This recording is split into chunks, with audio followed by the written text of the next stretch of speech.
الحمد لله رب العالمين نحمده سبحانه وتعالى ونستعينه ونؤمن به ونتوكل عليه ونعوذ بالله من شرور أنفسنا ومن سيئات أعمالنا من يهده الله فلا مضل له ومن يضلله فلا هادي له وأشهد أن لا إله إلا الله وحده لا شريك له وأشهد أن محمدا عبده ورسوله أرسله بالهدى ودين الحق ليظهره على الدين كله ولو كره المشركون اللهم صل على محمد وعلى آل محمد كما صليت على إبراهيم وعلى آل إبراهيم وبارك على محمد وعلى آل محمد كما باركت على إبراهيم وعلى آل إبراهيم في العالمين إنك حميد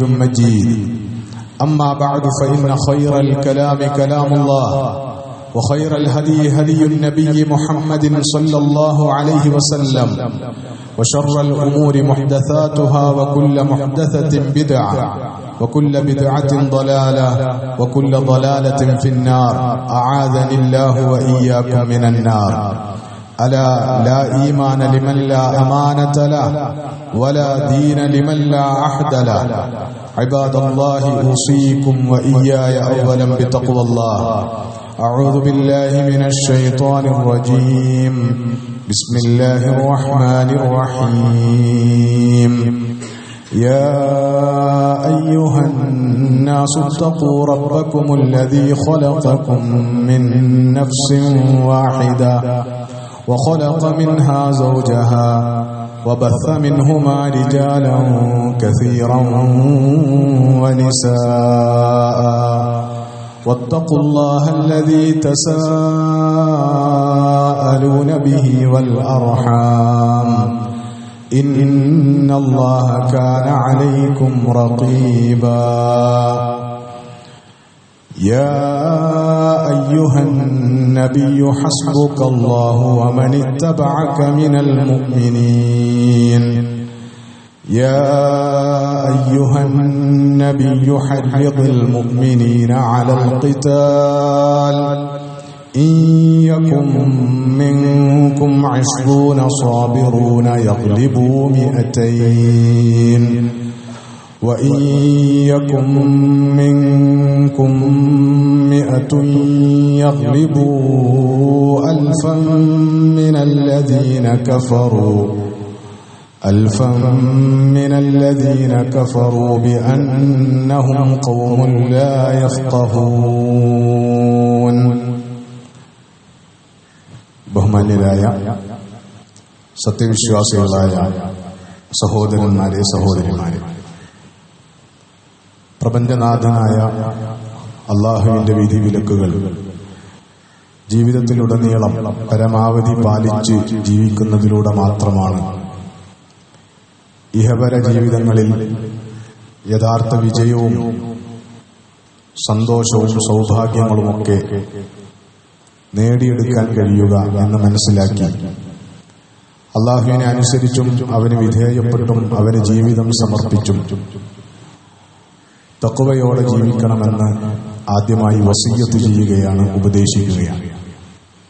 കാരുണ്യവാനായ നാഥൻ ജീവിതത്തിൽ തഖ്വ പുലർത്താനും അതുവഴി അവൻ വാഗ്ദാനം ചെയ്തിട്ടുള്ള എല്ലാ അനുഗ്രഹങ്ങളും ദുനിയാവിലെ ജീവിതത്തിൽ അനുഭവിക്കാനും ആസ്വദിക്കാനും പരലോകത്ത് സ്വർഗം നേടിയെടുക്കാനും നമ്മെയും നമ്മുടെ മാതാപിതാക്കളെയും ഭാര്യാസന്താനങ്ങളെയും ഗുരുനാഥന്മാരെയും നമുക്ക് പ്രിയപ്പെട്ട എല്ലാവരെയും പ്രത്യേകമായി തുണക്കുകയും അനുഗ്രഹിക്കുകയും ചെയ്യുമാറാകട്ടെ.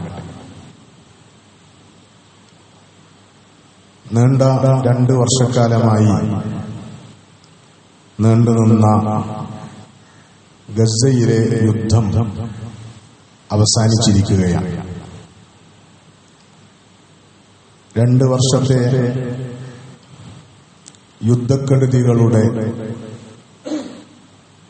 ചിത്രം വളരെ ഭീകരമാണ്. ആ യുദ്ധക്കെടുതികൾക്ക് നടുവിലും അവിസ്മരണീയമായ സ്വഭാവത്തിൽ ചെറുത്തുനിന്ന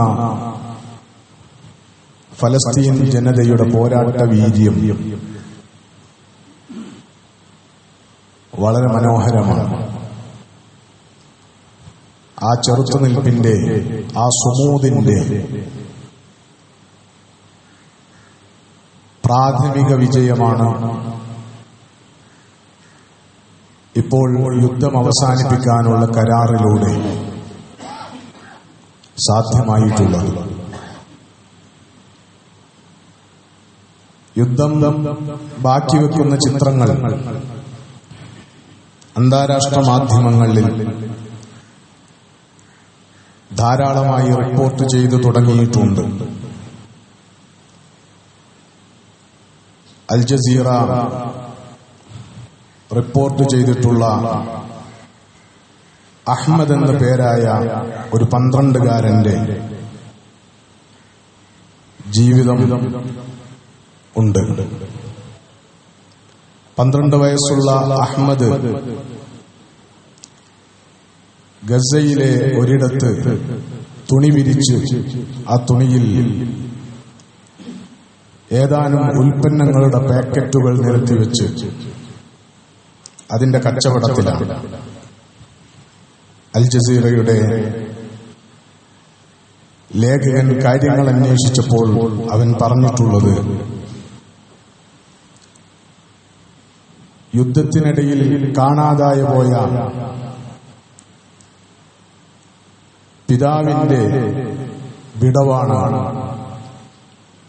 അവനെ ഇങ്ങനെ ഒരു പണിയിലേക്ക്, കുടുംബത്തെ പോറ്റാനുള്ള അധ്വാനത്തിലേക്ക് വഴിതിരിച്ചു വിട്ടത്. ആ സംസാരത്തിനിടയിൽ അവന്റെ കുട്ടിക്കാലത്തെ ഓർത്തെടുത്ത്, യുദ്ധം എന്റെ ബാല്യത്തെയാകെ കവർന്നെടുത്തു എന്ന് പരാതി പറയുന്നുണ്ട്. എനിക്ക് ഫുട്ബോൾ ഇഷ്ടമായിരുന്നു, എനിക്ക് സ്വിമ്മിംഗ് ഇഷ്ടമായിരുന്നു. പക്ഷേ കഴിഞ്ഞ 2 വർഷമായി അതിലൊന്നും ഏർപ്പെടാൻ എനിക്ക് അവസരമുണ്ടായിട്ടില്ല. കാരണം ഇപ്പോൾ കളിയുടെ സമയമല്ല എന്നാണ് അവൻ പറഞ്ഞത്. എന്റെ ഫേവറേറ്റ് ഫുഡ് ചിക്കനാണ് എന്നാണ് അവൻ പറഞ്ഞത്. പക്ഷേ 1.5 വർഷമായി അത് രുചിച്ചു നോക്കാൻ എനിക്ക് അവസരമുണ്ടായിട്ടില്ല എന്ന് പറഞ്ഞതിന് ശേഷം അഅ്തഖിദു അന്നനി നസീതു തുഅമഹു, അതിന്റെയൊക്കെ രുചി മറന്നുപോയി എന്നാണ് ഞാൻ വിചാരിക്കുന്നത് എന്നവൻ പറഞ്ഞു. മുഖത്ത് നാണവും പുഞ്ചിരിയും വിടർത്തിയാണ് അവനത് പറഞ്ഞത്. പക്ഷേ പെട്ടെന്നവൻ മുഖത്തിന്റെ ആ ഭാവം മാറ്റി യാഥാർത്ഥ്യബോധത്തിലേക്ക് വന്ന് വലിയ ഒരാണിനെ പോലെ സംസാരിച്ചു. നഫ്സി അക്ബർ വ അസീറു ആമില ബിനാഇ, ശരീരം കൊണ്ടും പ്രായം കൊണ്ടും ഞാൻ ചെറുപ്പമാണെങ്കിലും എന്റെ ഹൃദയം, എന്റെ മനസ്സ് വലിയ കരുത്തുള്ളതാണ്. അതുകൊണ്ട് ഞാനൊരു നിർമ്മാണ തൊഴിലാളിയായി മാറും. അഷ്തഗിലു അബ്നി ഗസ്സത മിൻ അവ്വലിൻ വജദീദ്, എന്നിട്ട് തുടക്കം മുതൽ പുതുതായി ഗസയെ പുതുക്കിപ്പണിയാനുള്ള ജോലികളിൽ ഞാൻ ഏർപ്പെടും എന്നവൻ പ്രഖ്യാപിച്ചു കളഞ്ഞു. അൽ ജസീറയുടെ ലേഖകൻ അവനോട്, ഇങ്ങനെ തകർന്ന് തരിപ്പണമായിട്ടും നീ ഗസയെ ഇഷ്ടപ്പെട്ട്, ഗസയെ സ്നേഹിച്ച്, ഗസയിൽ തന്നെ ഇങ്ങനെ അള്ളിപ്പിടിച്ചിരിക്കുകയാണല്ലേ എന്ന് ചോദിച്ചു. അവൻ പറഞ്ഞു, അന മുശഖ്ഖൽ അലൈഹ, ഞാൻ ഇവിടെ നിന്ന് പുറത്തു പോകാൻ പോകുന്നില്ല. ഇല്ലാ ലമ്മാ തതഹറർ ഫലസ്തീൻ സ്വതന്ത്രമാകുന്നത് വരെ, അപ്പോഴല്ലാതെ ഇവിടം വിട്ടു പോകുന്നതിനെ കുറിച്ച് ഞാൻ ആലോചിച്ചിട്ടില്ല. ഫലസ്തീൻ സ്വതന്ത്രമായി കഴിഞ്ഞാൽ എനിക്ക് ഗസ വിട്ടൊന്ന് പുറത്തു പോകണം.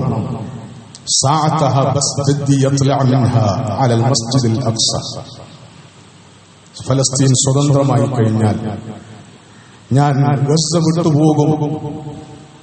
ഗസ വിട്ടുപോയി എനിക്ക് മസ്ജിദുൽ അഖ്സയൊന്ന് കാണണം, അവിടെയൊന്ന് നമസ്കരിക്കണം എന്നവൻ പറഞ്ഞു. വലിയ ദുരിതങ്ങൾക്കിടയിൽ, വലിയ പട്ടിണിക്കിടയിൽ, വലിയവരുടെ പേരും പോലും ഒരു ഇച്ഛാശക്തിയെയും നിശ്ചയദാർഢ്യത്തെ പോലും തകർത്ത് കളയാൻ ശേഷിയുള്ള വലിയ ദുരന്തങ്ങൾ സംഭവിച്ച ഒരു മണ്ണിൽ നിന്ന് 12 വയസ്സുള്ള അഹ്മദിന് ഇങ്ങനെ സംസാരിക്കാൻ കഴിയുന്നു എന്നതാണ് ഈ സന്ദർഭത്തിന്റെ ആവേശവും സന്തോഷവും എന്ന് പറയുന്നത്. മറ്റൊരാളുടെ വിശദമായ ജീവിതകഥ അൽ ജസീറ തന്നെ റിപ്പോർട്ട് ചെയ്തിട്ടുള്ളത് 80കളിലെത്തിയിട്ടുള്ള 75 വയസ്സ് പ്രായമുള്ള ഉമ്മു ഹസൻ എന്ന് വിളിക്കപ്പെടുന്ന സുആദുൽ ഖുർദ് എന്ന വനിതയുടെ കഥയാണ്.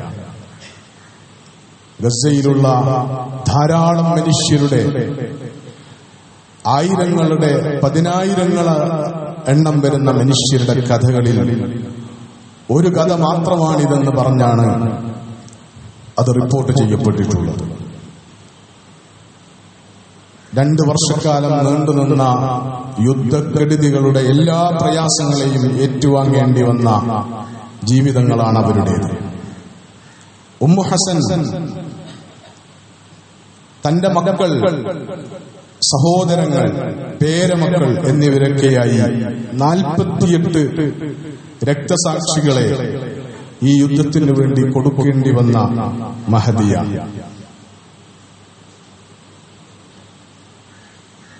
നീണ്ട 75 വർഷത്തെ ജീവിതത്തിനിടയിൽ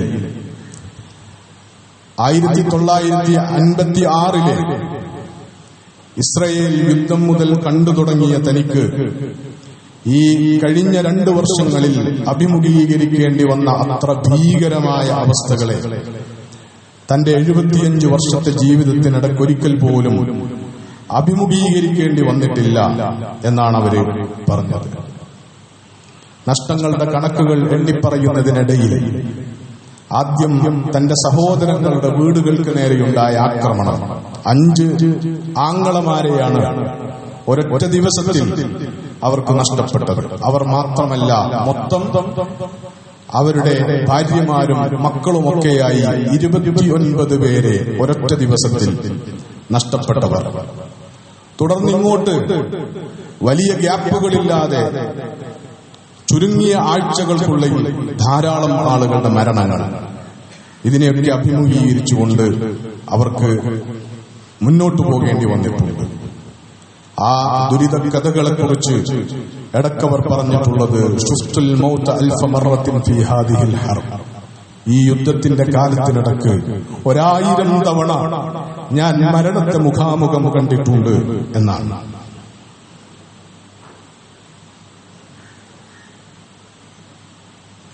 അവർ തന്നെയും യുദ്ധത്തിന്റെയും സൈനികാക്രമങ്ങളുടെയും ബോംബ് വർഷങ്ങളുടെയും ഒക്കെ ദുരിതങ്ങൾ കൂടാതെ മനുഷ്യർ പട്ടിണി കിടപ്പെട്ട് കൊല്ലപ്പെടുന്നതിന്റെ നേർചിത്രങ്ങളും അവർ മാധ്യമപ്രവർത്തകരോട് പങ്കുവച്ചിട്ടുണ്ട്. ധാരാളം ദിവസങ്ങൾ തിന്നാനൊന്നും കിട്ടാതെ കാലികൾക്ക് നൽകുന്ന ഭക്ഷണം മനുഷ്യരുടെ ഭക്ഷണമായി പ്രയാസപ്പെട്ട ദിനങ്ങൾ, വെള്ളത്തിൽ ഉപ്പ് കലക്കി അത് കുടിച്ച് വിശപ്പിനെ പ്രതിരോധിച്ച് കൂടുതൽ സമയം നിലനിൽക്കുവാൻ ഉപായങ്ങൾ കണ്ടെത്തിയവർ, കൂട്ടത്തിലുണ്ടായിരുന്ന ആളുകളുടെ ചിത്രങ്ങൾ അല്ലെങ്കിൽ അവരുടെ അനുഭവങ്ങൾ ആ പ്രായമായ സ്ത്രീ പങ്കുവച്ചത് വളരെ ദാരുണമാണ്. ദീർഘനേരം ബോംബ് വർഷത്തിനിരയായി തകർക്കപ്പെട്ട കെട്ടിടങ്ങൾക്കിടയിൽ അതിനടിയിൽപ്പെട്ട ഒരൽപ്പമെങ്കിലും ഗോതമ്പ് പൊടിയോ മാവോ ഒക്കെ കിട്ടുമെന്ന് കരുതി പരിധി നടന്ന് നിരാശരായ സ്ത്രീകൾ എല്ലാ ശ്രമങ്ങളും നടത്തി നോക്കിയതിനു ശേഷം മാന്താവുന്നിടത്തോളം കെട്ടിടങ്ങളുടെ അവശിഷ്ടങ്ങൾ മാന്തി നോക്കിയതിന് ശേഷവും മക്കൾക്ക് ഒരു റൊട്ടി ചുട്ടുകൊടുക്കാൻ, ഒരപ്പം ചുട്ടുകൊടുക്കാൻ ഒന്നും കിട്ടാതെ നിരാശരായി പോയവർ. എന്നിട്ട് ദീർഘദൂരം ആ വിശപ്പും സഹിച്ച്, ആ പ്രയാസങ്ങൾ സഹിച്ച് വല്ല സഹായങ്ങളും കിട്ടുമെന്ന് കരുതി ഒരു നാട്ടിൽ നിന്ന് മറുനാട്ടിലേക്ക് ഭക്ഷണം തേടി യാത്രയായി പോകേണ്ടി വന്നവർ. ഒരുമ്മയുടെ കഥ, അവർ അവരുടെ ചെറിയ ബാഗിൽ ഒരു ചെറിയ റൊട്ടി കഷ്ണം ഇങ്ങനെ പൊതിഞ്ഞു വെച്ചിട്ടുണ്ട്. ഇടക്ക് അവരുടെ ഒക്കത്തിരിക്കുന്ന ചെറിയ കുട്ടി വിശന്നിട്ട് കരയും. അപ്പോൾ ആ സ്ത്രീ ആ റൊട്ടി കഷ്ണം ബാഗിൽ നിന്നെടുക്കും. എന്നിട്ട് റൊട്ടി കഷ്ണം കുട്ടിയുടെ വായിൽ വെച്ചു കൊടുക്കുന്നതിന് പകരം ആ കുട്ടിയുടെ മൂക്കിന്റെ അടുത്ത് ഇങ്ങനെ വെച്ചു കൊടുക്കും. അപ്പൊ അവൻ അതിങ്ങനെ മണത്തു നോക്കി ഒരല്പ ആശ്വാസം കിട്ടും. അപ്പോൾ അവർ ആകെ കൂടി കയ്യിലുള്ള ആ റൊട്ടി കഷ്ണം വീണ്ടും തന്റെ ബാഗിലേക്ക് തന്നെ തിരിച്ചു വെച്ചു. അങ്ങനെ മക്കളെ പോറ്റേണ്ടി വന്ന അബലകളായ സൗകര്യങ്ങൾ കൊണ്ട്, ഭൗതിക വിഭവങ്ങൾ കൊണ്ട് പ്രയാസപ്പെട്ട ഉമ്മമാർ, ആ ഉമ്മമാരുടെ കഥകൾ, അതിനൊക്കെ നടുവിലും പക്ഷേ ഇവിടെ തന്നെ നിലനിൽക്കാനാണ് തീരുമാനം, യുദ്ധം അവസാനിക്കുന്നത് വരെ കാത്തിരിക്കാനാണ് തീരുമാനം എന്ന് പ്രഖ്യാപിച്ച ഉമ്മു ഹസനെ പോലെയുള്ള ധാരാളം വൃദ്ധകളുടെ, സ്ത്രീകളുടെ ചെറുത്തുനിൽപ്പിന് മുമ്പിൽ പരാജയപ്പെട്ടു പോയിട്ടാണ് ഏറ്റവും ഒടുവിൽ യുദ്ധം അവസാനിക്കാനുള്ള കരാറുണ്ടായിട്ടുള്ളത് എന്നാണ് മനസ്സിലാക്കാൻ പറ്റുന്നത്. കരാർ പ്രഖ്യാപനമുണ്ടായപ്പോൾ ആദ്യഘട്ടങ്ങളിൽ ഇത് ഒരു ചതിപ്രയോഗമായിരിക്കും മുമ്പുണ്ടായിരുന്ന വെടിനിർത്തൽ പോലെ എന്ന് സംശയിക്കാനാണ് എല്ലാവർക്കും തോന്നിയിരുന്നത്. കാരണം ഇസ്രയേലിന്റെയും ഈ കരാറിന് നേതൃത്വം നൽകുന്ന, ഇസ്രയേലിന് നിരുപാധിക പിന്തുണ നൽകുന്ന അമേരിക്കയുടെയൊക്കെ മുൻകാല ചരിത്രം വെച്ച് അങ്ങനെ കരുതാനേ ന്യായമുണ്ടായിരുന്നുള്ളൂ. ഇതൊരടവായിരിക്കുമെന്ന്, ഇതൊരു ചതിയും വഞ്ചനയുമായിരിക്കുമെന്ന് കരുതാനാണ് ന്യായമുണ്ടായിരുന്നത്. പക്ഷേ ഇന്നു മുതൽ പുറത്തു വന്നുകൊണ്ടിരിക്കുന്ന വാർത്തകൾ ശ്രദ്ധിച്ചാൽ, നിരീക്ഷിച്ചാൽ യഥാർത്ഥത്തിൽ തന്നെ ഗതികെട്ട് യുദ്ധത്തിൽ നിന്ന് തോറ്റു പിൻവാങ്ങുകയാണ് ഇസ്രയേലും അമേരിക്കയും ചെയ്തിട്ടുള്ളത് എന്ന് വിലയിരുത്താൻ കഴിയുന്ന റിപ്പോർട്ടുകളാണ് നമ്മുടെ മുമ്പിലേക്ക് പുറത്തു വന്നുകൊണ്ടിരിക്കുന്നത്. ഇത് പിടിച്ചു നിൽക്കാൻ കഴിയാതെ, എങ്ങനെ യുദ്ധത്തെ മുന്നോട്ട് കൊണ്ടുപോകണമെന്ന് അറിയാതെ, സാമ്പത്തികമായി തകർന്ന്, സൈനികമായി തകർന്ന്, യുദ്ധത്തിന് വേണ്ടി തങ്ങൾ തുടക്കത്തിൽ പ്രഖ്യാപിച്ചിട്ടുള്ള ഒരു ലക്ഷ്യവും സാക്ഷാത്കരിക്കാൻ കഴിയാതെ, എന്നാൽ മറുഭാഗത്ത് ഒക്ടോബർ 2023 ഒക്ടോബർ 7 കഴിഞ്ഞ് ഒക്ടോബർ 8 ലോകത്തിന്റെ മുമ്പിൽ തൂഫാനുൽ അഖ്സയുടെ ലക്ഷ്യങ്ങളായി എന്തൊക്കെ കാര്യങ്ങളാണോ ഫലസ്തീനിലെ, ഗസയിലെ ചെറുത്തുനിൽപ്പ് പ്രസ്ഥാനങ്ങൾ പ്രഖ്യാപിച്ചത്, അതൊക്കെയും സാക്ഷാത്കരിക്കപ്പെട്ട സ്വഭാവത്തിലാണ് ഈ യുദ്ധം അവസാനിക്കുന്നത് എന്നത് വളരെ ശ്രദ്ധേയമായ കാര്യമാണ്. യുദ്ധം ആരംഭിക്കുന്ന തുടക്കത്തിൽ തന്നെ ആ പോരാട്ടങ്ങൾക്ക് നേതൃത്വം കൊടുത്ത ഹമാസിന്റെ നേതാവ് യഹ്യ സിൻവാർ, നിങ്ങൾ ലോകത്തെക്കുറിച്ച് ഞങ്ങൾ ഗസയുടെ അവകാശങ്ങളെക്കുറിച്ച് സംസാരിപ്പിക്കുക തന്നെ ചെയ്യും, അതാണ് ഈ പോരാട്ടത്തിന്റെ ലക്ഷ്യമെന്ന് പ്രഖ്യാപിച്ചിട്ടുണ്ടായിരുന്നു. ലോകം ഇപ്പോൾ മറന്നുപോയ, ഇപ്പോൾ മൗനികളായി നോക്കി നിൽക്കുന്ന ഈ അവസ്ഥയൊക്കെ മാറി നിങ്ങൾ ഞങ്ങളുടെ അവകാശത്തിന് വേണ്ടി സംസാരിക്കേണ്ടുന്ന അവസ്ഥയിലേക്ക് കാര്യങ്ങൾ ഞങ്ങൾ കൊണ്ടുചെന്നെത്തിക്കും എന്ന് പ്രഖ്യാപിച്ചുകൊണ്ടാണ് യഥാർത്ഥത്തിൽ ആ പോരാട്ടത്തിന് അവർ നേതൃത്വം കൊടുത്തിട്ടുള്ളത്. ഏറ്റവും ഒടുവിൽ കാര്യങ്ങൾ വിലയിരുത്തുമ്പോൾ ഇസ്രയേൽ പ്രധാനമന്ത്രിയെ കരാർ സാധ്യമാക്കാൻ മുന്നിൽ നിന്ന അമേരിക്കൻ പ്രസിഡന്റ് വളരെ ഗൗരവപൂർവ്വം ഉപദേശിച്ചിട്ടുള്ളത് you can fight the world Bibi എന്നാണ്. നെതന്യാഹു, താങ്കൾക്ക് ലോകത്തോട് മുഴുവനായി യുദ്ധം ചെയ്യാൻ കഴിയില്ല എന്നതാണ്. അതിലുണ്ട് ഈ യുദ്ധം നിർത്തുന്നതിന്റെ എല്ലാ സന്ദേശവും. എന്ന് പറഞ്ഞാൽ ലോകം മുഴുവൻ ഗസയ്ക്ക് വേണ്ടി യുദ്ധം നിർത്തണമെന്ന മുദ്രാവാക്യം ഉയർത്തിയല്ല ലോകം മുഴുവൻ എണീറ്റ് നിന്നിട്ടുള്ളത്. ഏറ്റവും ഒടുവിൽ നമ്മുടെ മുമ്പിലേക്ക് വന്ന കണക്കനുസരിച്ച് 25 യൂറോപ്യൻ രാജ്യങ്ങളിൽ മാത്രം, ആ രാജ്യങ്ങളിലെ 800 നഗരങ്ങളിൽ 46,000 പ്രതിഷേധ പ്രക്ഷോഭ സമരങ്ങളാണ് ഈ ഒരു കാലയളവിനുള്ളിൽ നടന്നിട്ടുള്ളത് എന്നതാണ്.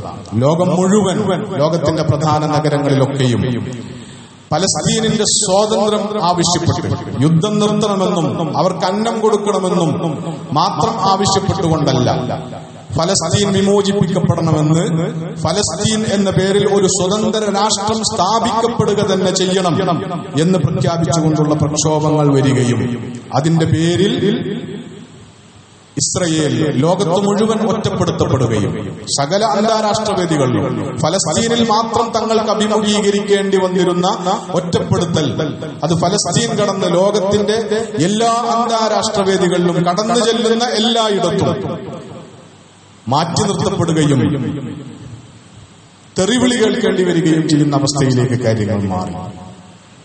ഇസ്രയേലിന്റെ ഒഫീഷ്യൽസ് മാത്രമല്ല, അമേരിക്കൻ പ്രസിഡന്റിന് എവിടെയും ചെല്ലാൻ വയ്യ, അമേരിക്കകത്ത് പോലും ഒരു പബ്ലിക് വേദിയിൽ പ്രത്യക്ഷപ്പെടാൻ കഴിയില്ല എന്ന അവസ്ഥ വന്നു.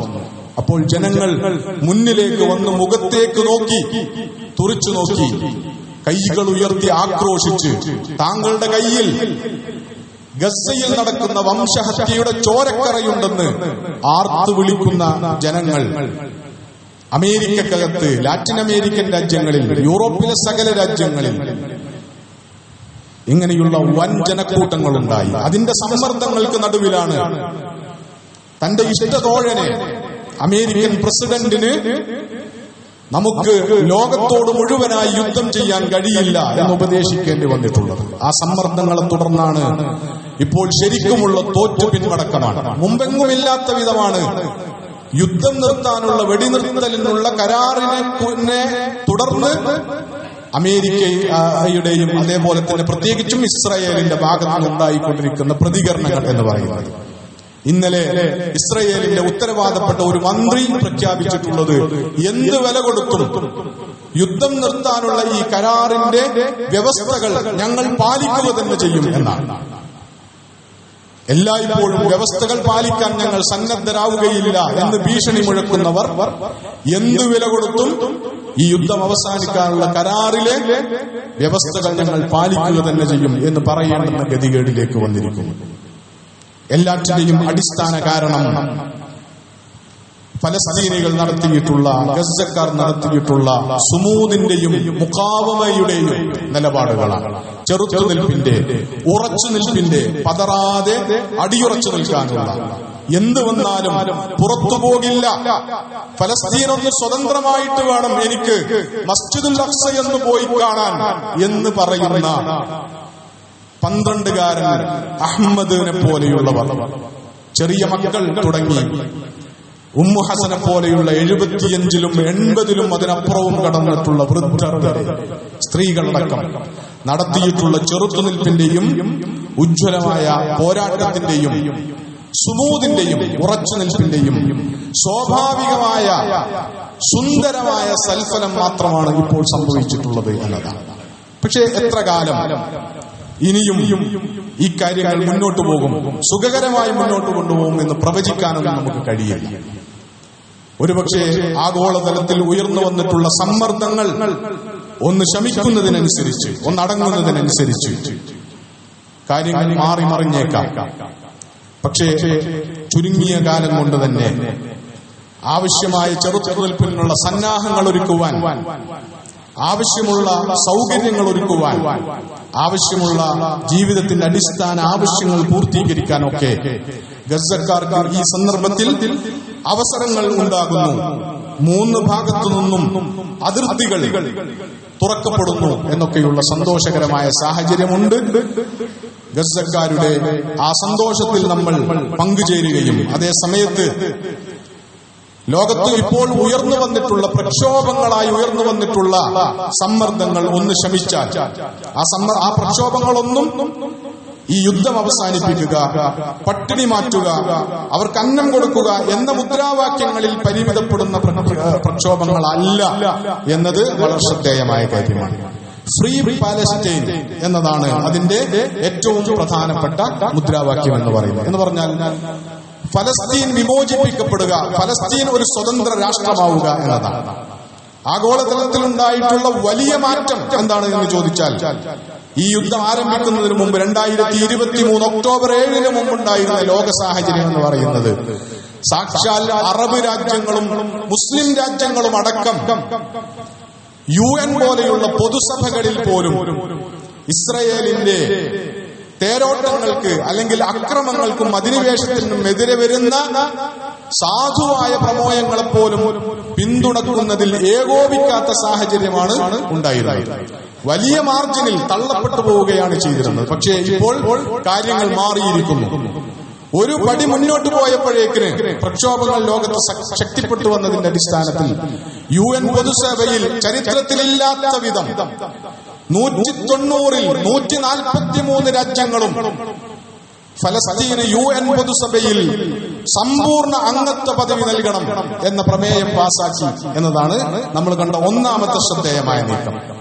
അതിന്റെ തൊട്ട് പിറ്റേ ദിവസം ചരിത്രത്തിൽ മുമ്പെങ്ങുമില്ലാത്ത വിധം യൂറോപ്യൻ രാജ്യങ്ങൾ സ്പെയിനിന്റെ നേതൃത്വത്തിൽ, നോർവേയുടെ നേതൃത്വത്തിൽ, സ്വീഡന്റെ നേതൃത്വത്തിൽ ഫലസ്തീൻ രാഷ്ട്രത്തെ അംഗീകരിക്കാനുള്ള പ്രവണതകൾ അതൊരു ടെൻഡൻസിയായി രൂപപ്പെടുകയും യൂറോപ്യൻ രാജ്യങ്ങളിൽ നിന്ന് 3 രാജ്യങ്ങളിൽ നിന്ന് തുടങ്ങിയത് അത് ലോകമാകെ പടർന്ന് പന്തലിച്ച് ഏറ്റവും ഒടുവിലുള്ള കണക്കനുസരിച്ച് UN പൊതുസഭയിൽ അംഗങ്ങളായിട്ടുള്ള 190ഓളം വരുന്ന രാജ്യങ്ങളിൽ 156 രാജ്യങ്ങൾ ഇതിനകം സ്വതന്ത്ര ഫലസ്തീൻ രാഷ്ട്രത്തെ അംഗീകരിച്ചുകൊണ്ട് അത് നിലവിൽ വരണം എന്ന് പ്രഖ്യാപനം നടത്തി കഴിഞ്ഞു, നിലപാട് സ്വീകരിച്ചു കഴിഞ്ഞു എന്നതാണ്. ആ അളവിൽ ലോകഗതിയെ വലിയ അളവിൽ സമ്പൂർണമായി മാറ്റി തിരുത്തിയ സംഭവവികാസങ്ങൾക്കൊടുവിലാണ് യുദ്ധം അവസാനിക്കുന്നത്, യുദ്ധം അവസാനിക്കാനുള്ള ധാരണയുണ്ടാകുന്നത്. ഇസ്രയേലിന്, അതേപോലെ തന്നെ ഇസ്രയേലിനെ ഏറ്റവും ശക്തമായി പിന്തുണക്കുന്ന അമേരിക്കക്ക് സാമ്പത്തികമായും രാഷ്ട്രീയമായും ഈ യുദ്ധത്തെ മുന്നോട്ട് നയിക്കാൻ കഴിയില്ല എന്നതാണ് പുറത്തു വരുന്ന ചിത്രങ്ങൾ എന്ന് പറയുന്നത്. 80,000-ഓളം വരുന്ന ഇസ്രയേൽ സേനയിലെ സൈനികരിൽ 26,000 സൈനികർ മാനസിക വിഭ്രാന്തിക്ക് അടിപ്പെട്ട അവസ്ഥയിലാണുള്ളത്. പുതിയ ജനറേഷനിൽ നിന്ന് ആളുകൾ പഴയ പോലെ സൈനിക സേവനത്തിന് സന്നദ്ധമാവുന്നില്ല.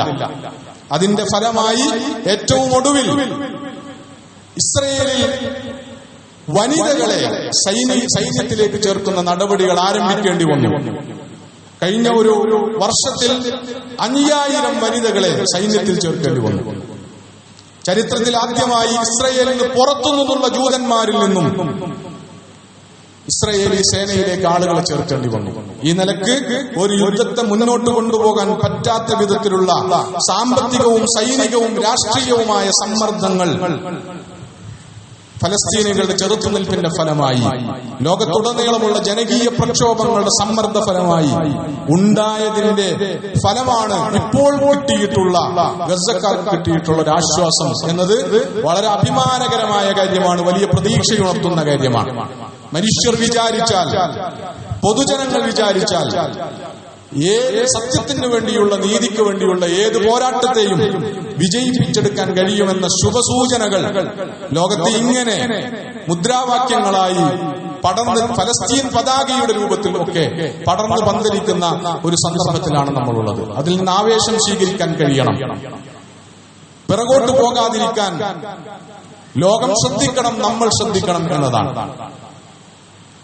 പ്രധാന മുദ്രാവാക്യങ്ങൾ സാക്ഷാത്കരിക്കപ്പെടുന്നത് വരെ, പ്രത്യേകിച്ചും സ്വതന്ത്ര ഫലസ്തീൻ രാഷ്ട്രത്തിന്റെ നിലവിൽ വരൽ എന്ന ആവശ്യം പൂർത്തീകരിക്കപ്പെടും വരെ ഇട്ടേച്ചു പോകാൻ പറ്റാത്ത, പിറകോട്ടടിക്കാൻ പറ്റാത്ത ഒരു പോരാട്ടമുഖത്താണ് ലോകമുള്ളത്, ഫലസ്തീനികളുള്ളത്. യുദ്ധം അവസാനിച്ചതിനെ തുടർന്ന് ആ യുദ്ധത്തിൽ ഉണ്ടായിട്ടുള്ള വലിയ ഭീകരമായ യുദ്ധ കുറ്റകൃത്യങ്ങളുടെ പേരിൽ വിചാരണ ആവശ്യപ്പെടേണ്ടുന്ന, അത് ആവശ്യപ്പെട്ടുകൊണ്ടുള്ള പ്രക്ഷോഭങ്ങൾ ലോകത്ത് ശക്തിപ്പെടേണ്ടുന്ന സന്ദർഭം കൂടിയാണിത്. ആ നിലക്ക് നമുക്ക് വലിയ സന്തോഷവും പ്രതീക്ഷയും നൽകുന്ന വാർത്തകൾ വീണ്ടും നൽകാൻ ഗസയിലെ ജനങ്ങൾക്ക് സാധിക്കുന്നു. അവിടുത്തെ ചെറുത്തുനിൽപ്പ് പോരാളികൾക്ക് സാധിക്കുന്നു.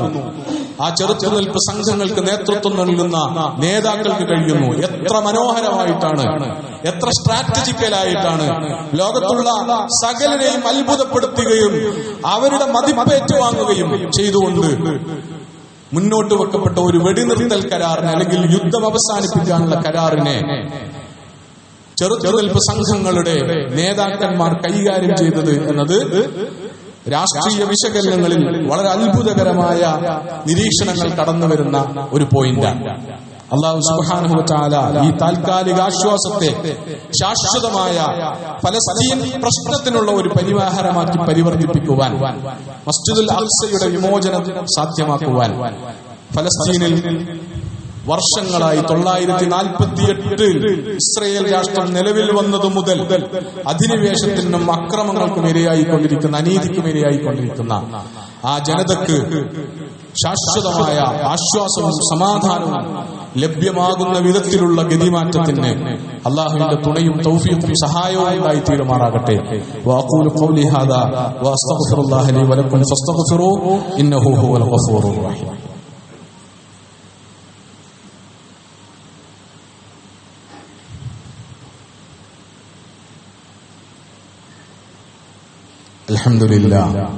الحمد لله رب العالمين والعاقبة للمتقين ولا عدوان إلا على الظالمين. اللهم صل وسلم وبارك على محمد وعلى آله وصحبه أجمعين. عباد الله، أوصيكم وإياي ثانيا بتقوى الله.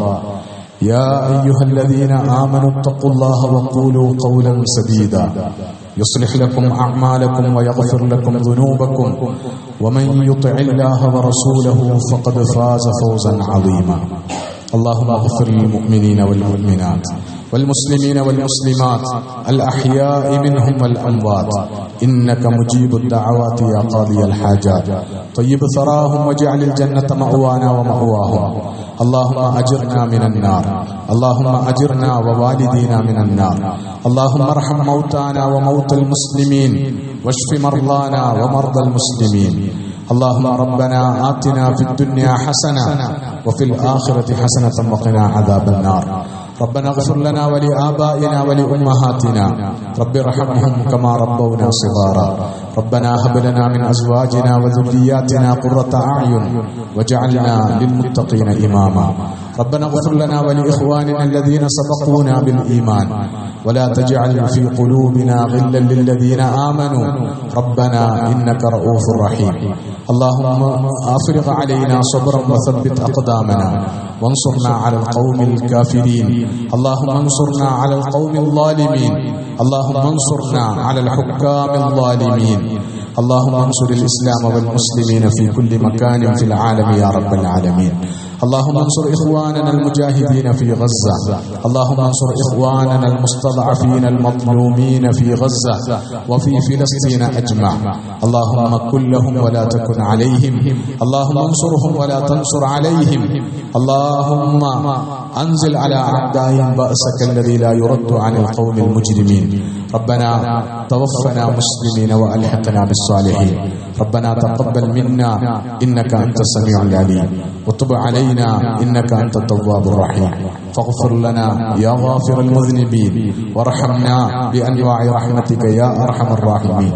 وصلى الله تعالى وسلم على خير خلقه سيدنا محمد وعلى آله وصحبه أجمعين.